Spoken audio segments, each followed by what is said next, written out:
as a woman in the 21st century. And I didn't even know this yet. Han Meditations. Hello guys, I am Han, this is Kelly. Hello everybody. We are Han Meditations. We're back with another interesting video. So find somewhere comfortable to sit and watch, and let's get right into it together.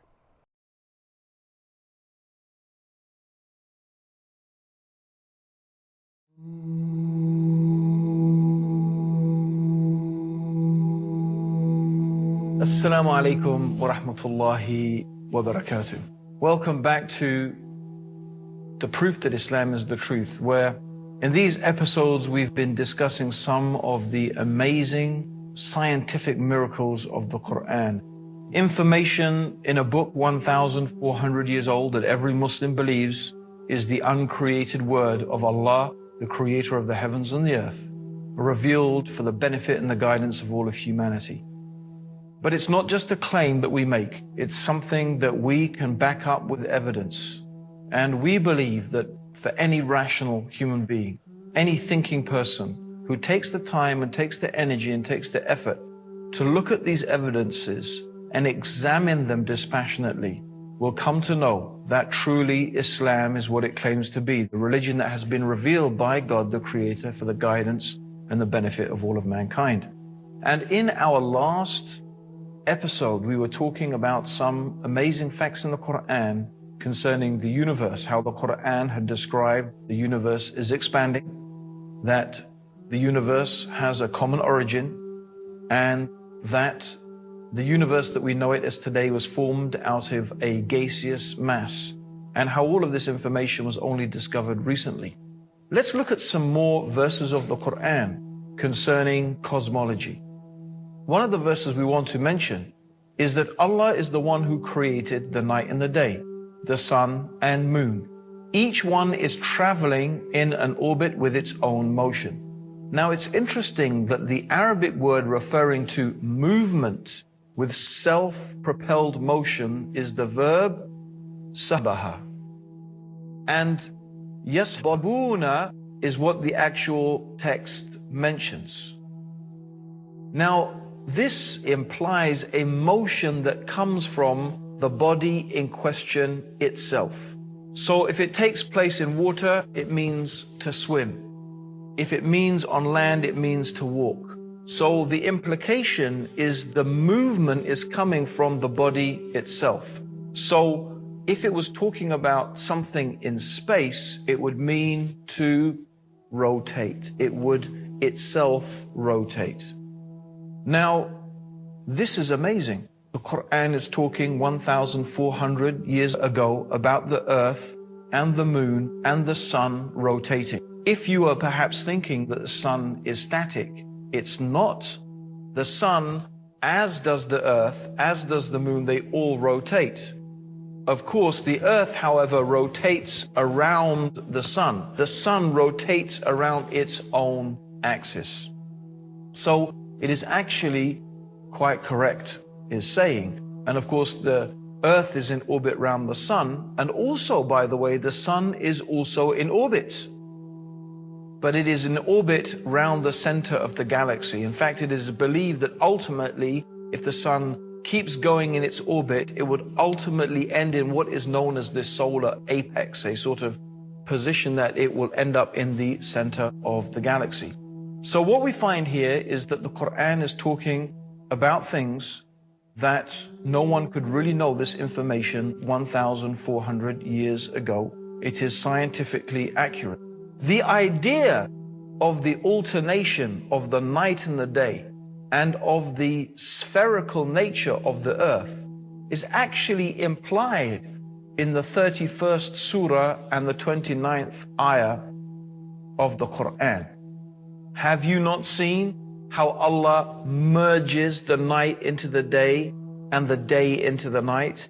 And in another verse, the 39th chapter in the 5th ayah or the 5th verse, the Quran mentions He coils the night upon the day and He coils the day upon the night. And this word that is used in the Quran in the original Arabic is kawarra. Kawarra in its original meaning means the action of coiling a turban around your head. Coiling a turban. So it describes kawarra, how the night and the day coils one round the other. And you can find that description of the interpenetration of one sector by another is expressed in the Quran just as if the concept of the earth's roundness had already been conceived at the time, which is, except for a few, there were a few philosophers who had theorized that the earth was round, but it was not really a generally accepted idea. But it is something that is implied in the Quran, and certainly we can gather this today from our present day knowledge. It's a very another interesting aspect that in one place in the Quran, the word that is used to describe the shape of the earth is the same word that is used to describe the egg of the ostrich. Now, looking at this globe, for example, you may imagine that the earth is completely spherical. But in reality, that is not the case. The earth is slightly misshaped. It is not a perfect sphere, and in fact, slightly elongated, rather like an ostrich egg. So it is incredible also that the Quran is describing that shape of the earth. At least this is a possible interpretation of those verses. Certainly we can say that none of these things actually contradict present modern scientific knowledge. In fact, if you think about it, if we were only to bring a book 1,400 years old and you were to find absolutely no contradictions, and I don't mean here to say that the Quran affirms anything. Let's say it doesn't affirm any scientific knowledge. Let's say it didn't even preempt any scientific knowledge. Let's say there was nothing special in the Quran, which of course is not the case because I've spent a couple of episodes showing you exactly how amazing the Quran is when it talks about aspects of the universe and the world in which we live. But let's just say those things were not there. Let's just say there was nothing that contradicted present day knowledge. That itself alone would be remarkable. Because the superstitions and the beliefs that people had 1,400 years ago were remarkable. For example, the ancient Greeks believed that the Milky Way is the band of stars that you can see in the sky. In fact, it constitutes our galaxy. They believed that the Milky Way was produced when a particular Greek goddess was breastfeeding her child, and the child bit her breast and her milk spilled out, and that's how the Milky Way got to be in the universe. That's their legend of how the Milky Way came to be there. Of course, today we probably all had a good laugh at that and how totally ridiculous it is. How come the Quran does not have any stories like that? How come the Quran does not have any fantastical descriptions of the origin of the universe and the earth? We find it doesn't. We find that what it says can be perfectly, easily, and sensibly reconciled with modern scientific knowledge. No. Indeed, many of the verses preempt what scientists have discovered today. Let's look at some more of the amazing statements in the Quran. In the 10th surah, in the 5th ayah, the 5th verse, it says, "It is He," meaning God, Allah, "who made the sun a shining lamp and the moon as a light and measured out their stages." Now the Quran describes the sun as siraj. Now the word siraj means torch, means it's something that generates its own heat and light, whereas the moon is described as a nur. Now a nur means a light that is originating from another source. And of course, this is the correct understanding. The moon reflects the light of the sun. It's common knowledge today, but not necessarily so in the time of the Prophet Muhammad. Let's see what one of the respected cosmologists and scientists in the field of astronomy had to say when he was shown some of the statements in the Quran concerning his field of expertise. Professor Yoshidi Kusan, who's the director of the Tokyo Observatory in Tokyo in Japan, and this is what he said: I say, I am very much impressed by finding true astronomical facts in the Quran. And for us modern astronomers who have been studying a very small piece of the universe, we have concentrated our efforts for understanding that very small part. Because by using telescopes, we can only see a very few parts of the sky without thinking about the whole universe.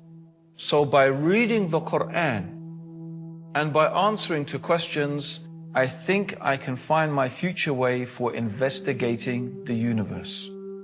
What he's saying is that the one who is writing the Quran, the one who is revealing the Quran, the one who is speaking the words of the Quran, is talking as if he is looking at the whole universe together, as opposed to the scientist who concentrates on observing this bit or that bit of the universe, which is what most astronomers do.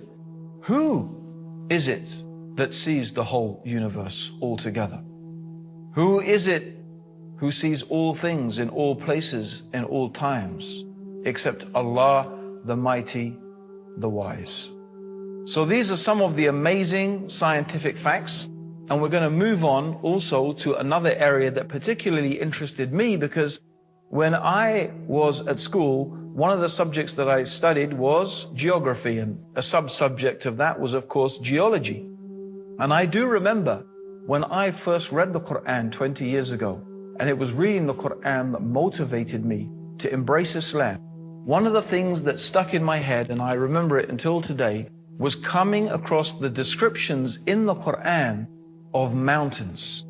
So let's go through some of the things the Quran says about mountains. For example, in the 78th surah, in verses 6 to 7, Allah says, have we not made the earth an expanse and the mountains stakes? The word that is used here is otad. Otad, meaning stake, is like the peg of the tent. So the peg of the tent goes into the ground. It holds the rope that holds the tent. So you have a small part of the peg sticking up from the ground, but the majority of the peg is inside the ground.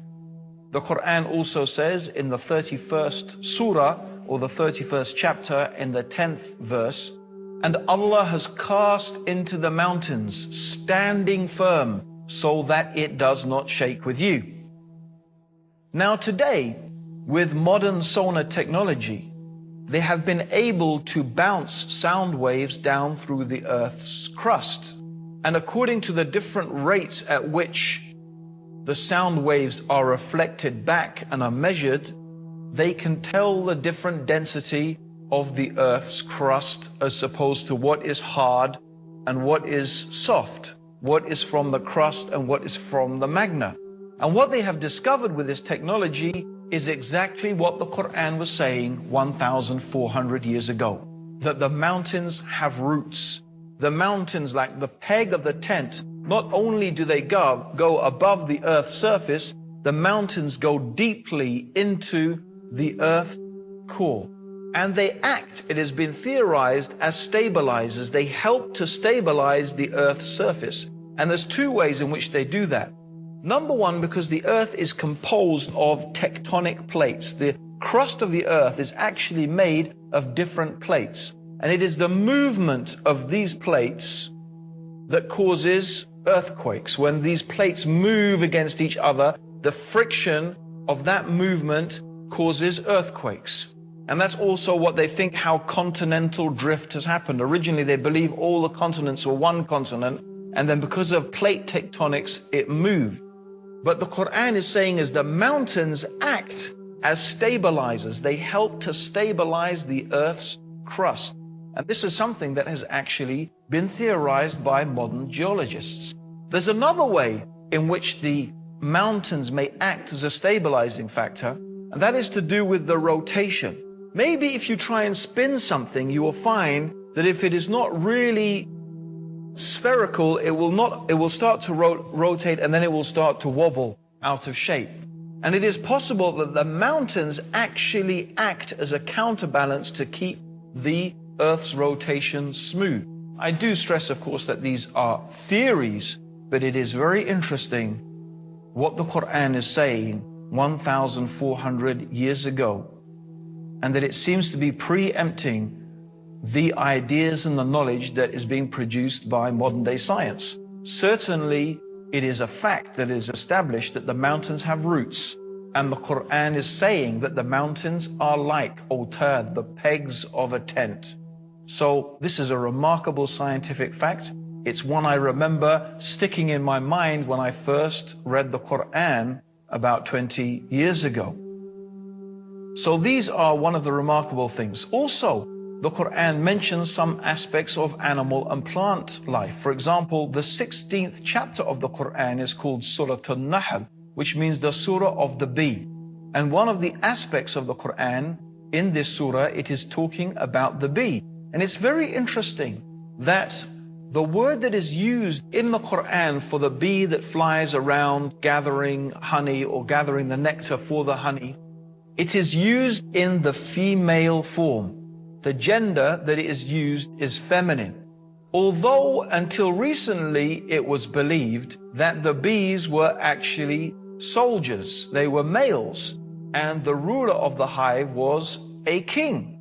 But as it happens, in fact, we know that the bees are indeed female, and they are owned, or they are headed by a queen. That's why we say the queen bee. It's also true that the Quran mentions that plants have different genders, and the winds are a means of fertilization for the plants. So in the 15th chapter of the Quran, in the 22nd verse, it says that we, meaning Allah the Creator, this is the we of nobility. Does not mean there is more than one God, of course. It is we in the sense that royalty uses the term we. It's a sense of honor and nobility. So the royal we, they call it. We sent forth the winds that fesontate. That means that the fertilize things. These are all recently discovered things. Also, we find the Greek philosopher Democritus, who lived from 460 to 361 BC. He advanced the theory that matter was composed of tiny indivisible particles called atoms. And they believed that this was the base upon which all of things were made, and there was nothing smaller than the atom. However, modern science has discovered that atom is in fact divisible, and the atom has been split, and the atom itself is composed of smaller elements. The Quran says 1,400 years ago in the 34th chapter and the 3rd ayah, or the 3rd verse, He is aware of an atom's weight in the heavens and on the earth, and even anything smaller than that. Meaning there is something smaller than an atom, and Allah, God, is aware of it, every single thing. There's another thing I want to mention. God mentions in the Quran some amazing things about the human beings, and one of the things is about our nerves. Here is a very frightening and terrifying passage of the Quran. It's mentioned in the 75th chapter in ayahs 3 to 4. Does mankind think that we cannot assemble his bones? Nay, we are able to put together in perfect order the very tips of his fingers. God is telling us He can recreate us on this day, this terrifying day, this frightening day, the day of judgment. He is able to recreate you, even if you are dust, even your bones to the very tip of your finger. Why the very tip of your finger? Of course, you've all heard of fingerprinting, haven't you? Every single human being's fingerprint is unique. Why did God mention the fingerprint? Why did God mention the tip of the finger? This is the uniqueness of the human being. God is telling us, look, I can recreate you even to this fingertip. That is the power that I have. Even to your most unique attribute, I can create you to that. Be mindful, be careful. I will create you again on the day of judgment, and I will judge you and ask you about every single thing that you have done. This is not common knowledge. How did anyone 1,400 years ago know about fingerprinting? And Allah warns us in the 4th chapter of the Quran, in the 56th verse, those who reject our signs, we shall soon cast them into the hellfire. And as often as their skins are roasted through, we shall change them for fresh skins, so they may truly taste the penalty. For Allah is exalted in power of the wise. This is a very frightening description of the hellfire. God is going to burn the skin and recreate the skin and burn the skin, so the people in the hellfire will taste the punishment. Why is the Quran saying that? It has only recently been known and discovered that when the skin is burnt, a person does not feel any pain. That's why when a person suffers severe burns, a doctor will prick the skin to see if the person feels pain. If he feels pain, there are still nerve receptors left. If he does not, that means his skin has been so badly burnt, he cannot feel pain. So if God put people in the hellfire and the hell burnt their skins, after that they will not feel the pain. So Allah is going to recreate the skin again, so they will keep on tasting the punishment. It is a very severe warning from the one who has created you. He knows you better than you know yourself. And He is warning you in His book of His knowledge and His ability, that if you do not believe in Him and follow His guidance, see what is waiting for those people who reject the faith. My dear listeners, we have only one more thing we want to mention. The tree of Zakum, which will be the food of sinners, and it will be like boiling oil that will boil in their bellies, like the boiling of scalding water. Taste this, Allah says in the Quran. Verily you are pretending to be the mighty, the generous. Look at those arrogant people pretending to be mighty, pretending to be generous, but taste the tree of Zakum that will boil in your belly. And it says they will drink a water that cuts their bowels to pieces. It is very interesting that thermal receptors are not present in the intestines, but it is in the bowels. And the contents and the receptors in the bowels are highly sensitive. It's a very, very sensitive area, and that is where pain is initiated. It's not a common knowledge 1,400 years ago, but it is a fact that is mentioned in the Quran as a stark warning to all those people who reject faith in God. God has combined the scientific facts with the severe warnings of those who disbelieve in Him. Our invitation is to invite you to His mercy, to His guidance and His forgiveness by accepting these truths, the proof that Islam is the truth. Join us in the next episode for some amazing prophecies of the Prophet Muhammad and the Quran. And until then, may God's peace and blessings and guidance be with you. Assalamu alaikum wa rahmatullahi wa barakatuh.